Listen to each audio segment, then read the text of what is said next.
स्वागत है आप सभी का एक बार फिर से हमारे चैनल भक्ति रमन पर। आप सभी को ज्येष्ठ निर्जला एकादशी व्रत की ढेर सारी शुभकामनाएं। ज्येष्ठ शुक्ला एकादशी व्रत कथा। श्री भीमसेन व्यास जी से बोले, हे पितामह, भ्राता युधिष्ठिर, माता कुंती, द्रौपदी, अर्जुन, नकुल और सहदेव आदि सब एकादशी के दिन अन्न खाने को मना करते हैं, परंतु मैं उनसे कहता हूँ कि भाई, भक्ति पूर्वक भगवान की पूजा आदि तो मैं कर सकता हूँ, दान भी दे सकता हूँ, परंतु भोजन के बिना नहीं रह सकता।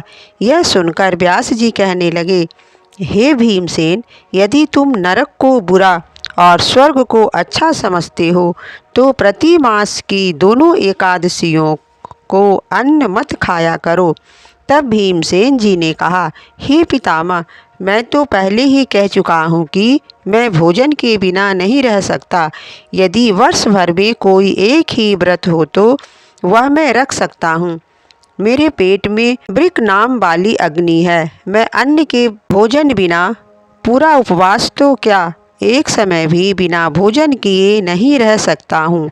अतः आप मुझको कोई ऐसा व्रत बतलाइए जो वर्ष में केवल एक बार ही करना पड़े और मुझको स्वर्ग की प्राप्ति हो जाए। श्री व्यास जी कहने लगे कि हे पुत्र, बड़े बड़े ऋषियों ने अनेक शास्त्र आदि बनाए हैं, जिनमें वर्णित उपायों के द्वारा थोड़े परिश्रम से ही स्वर्ग की प्राप्ति हो सकती है, परंतु उन शास्त्रों में भी दोनों पक्षों की एकादशी का व्रत मुक्ति के लिए श्रेष्ठ लिखा गया है।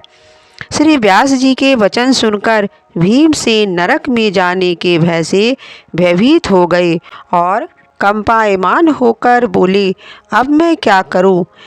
एक मास में तो 2 व्रत तो मैं कर नहीं सकता। हाँ, वर्ष में एक व्रत करने का प्रयत्न अवश्य कर सकता हूँ।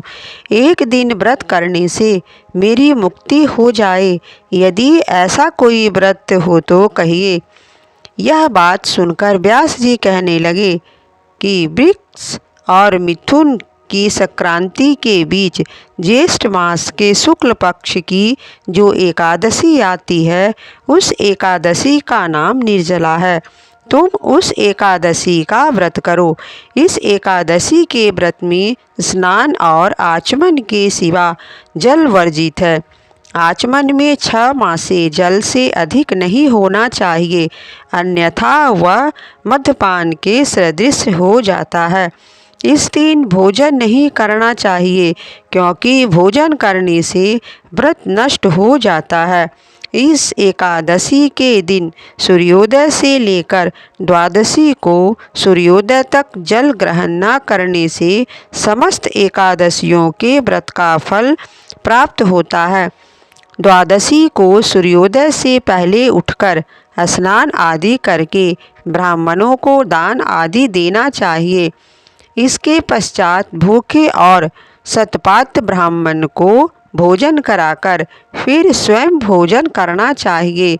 इसका फल 1 वर्ष की संपूर्ण एकादशियों के फल के बराबर होता है।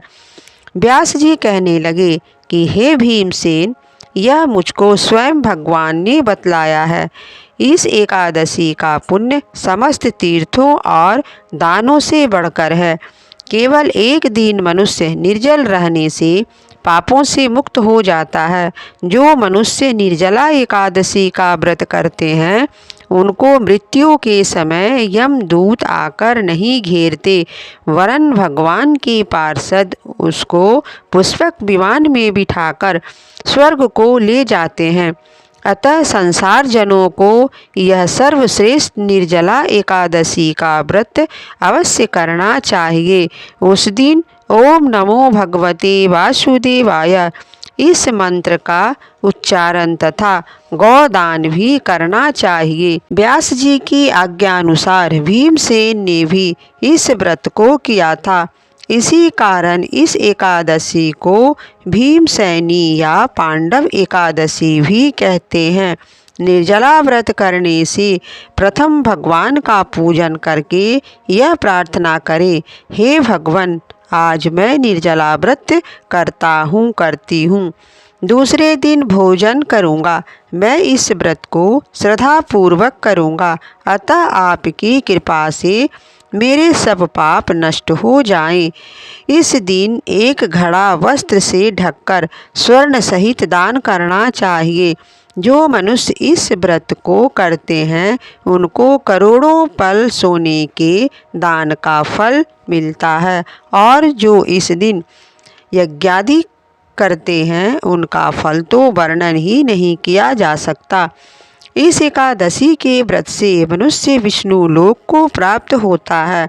जो मनुष्य इस दिन अन्न खाते हैं वे चांडाल के समान हैं और अंत में नरक में जाते हैं। ब्रह्म हत्यारे, मद्यपान करने वाले, चोर तथा गुरु के साथ द्वेष करने वाले भी इस व्रत के करने से स्वर्ग में जाते हैं। हे कुंती पुत्र, श्रद्धापूर्वक व्रत को करने के बाद सर्वप्रथम भगवान का पूजन, गौदान, ब्राह्मणों को मिष्ठान तथा दक्षिणा देनी चाहिए। निर्जला के दिन अन्न, वस्त्र, छत्र, जूती आदि का दान करना श्रेष्ठ है। जो मनुष्य भक्ति पूर्वक इस कथा को पढ़ते व सुनते हैं उनको स्वर्ग की प्राप्ति होती है। बोलो विष्णु भगवान की जय। श्रीमन्नारायण नारायण हरि हरि, श्रीमन्नारायण नारायण हरि हरि। अगर आपको हमारी कथा पसंद आई है तो कृपया हमारे चैनल भक्ति रमन को ज़्यादा से ज़्यादा शेयर करें, लाइक करें, सब्सक्राइब करें, साथ में कमेंट करना ना भूलें।